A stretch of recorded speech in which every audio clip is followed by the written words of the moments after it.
شام کے 5 بجے ہیں۔ السلام علیکم، یہ ریڈیو پاکستان ہے۔ آصفہ محفوظ سے خبریں سنیے۔ اہم خبروں کا خلاصہ۔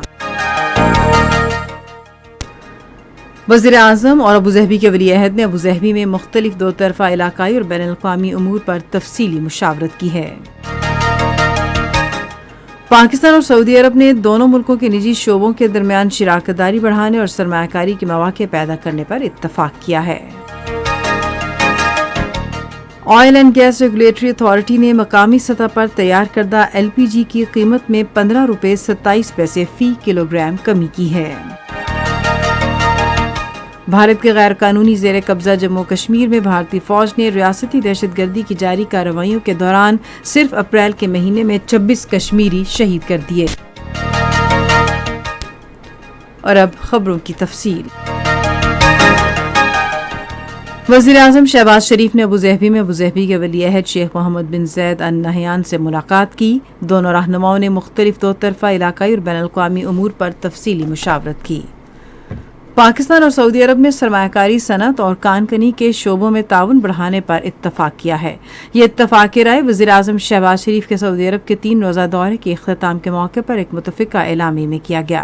فریقین نے دونوں ملکوں کے نجی شعبوں کے درمیان شراکت داری بڑھانے اور سرمایہ کاری کے مواقع پیدا کرنے پر اتفاق کیا۔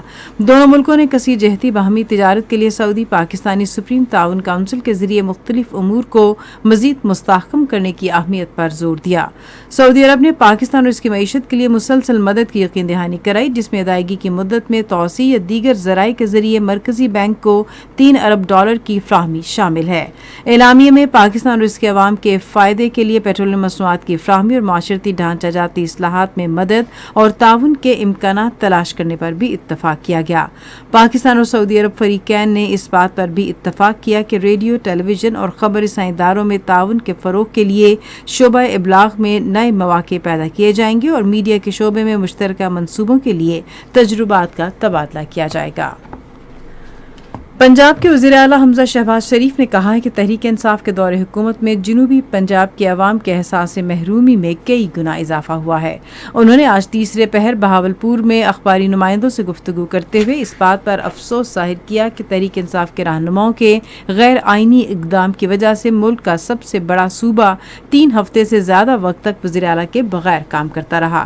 پنجاب کے وزیر اعلیٰ نے کہا کہ ہمارے نوجوان جنہیں 1 کروڑ نوکریوں کا جھانسا دیا گیا تھا، بے روزگاری کا شکار رہے اور تحریک انصاف کی سابقہ حکومت نے ملک کو اقتصادی بحران میں دھکیل دیا تھا۔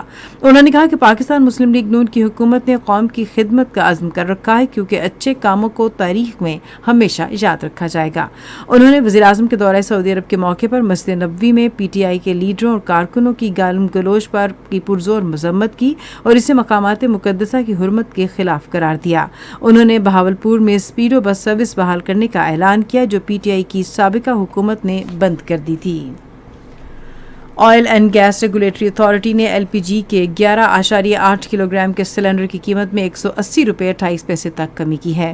نوٹیفیکیشن کے مطابق ادارے نے مقامی سطح پر تیار ہونے والی ایل پی جی کی قیمت میں 15 روپے 27 پیسے فی کلو گرام کمی کی ہے۔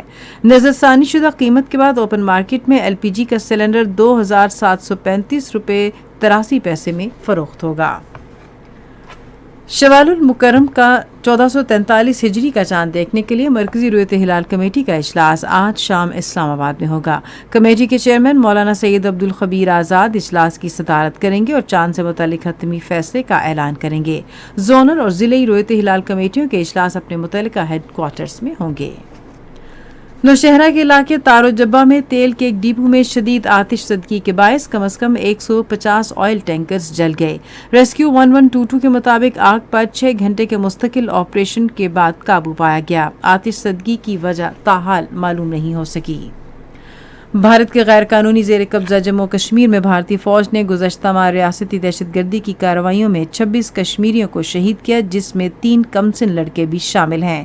آج کشمیر میڈیا سروس کی طرف سے جاری کیے گئے اعداد و شمار کے مطابق اس عرصے کے دوران قابض فوج کی کارروائیوں میں کم از کم 7 نوجوان زخمی بھی ہوئے، جنہیں حریت رہنماؤں سمیت 100 سے زائد کشمیریوں کو گرفتار کیا گیا۔ بھارتی فوج کے اہلکاروں نے گزشتہ ماہ کے دوران ایک خاتون کی بے حرمتی کی اور محاصرے اور تلاشی کی 143 کارروائیوں کے دوران کئی مکانات اور دوسرے بنیادی ڈھانچے کو نقصان پہنچایا۔ اسی کے ساتھ خبریں ختم ہوئی۔ مزید خبروں اور تجزیوں کے لیے وزٹ کیجیے ہماری ویب سائٹ radio.gov.pk اور فیس بک کے link radio Pakistan news official پر براہ راست ویڈیو اسٹریمنگ بھی ملاحظہ کیجیے۔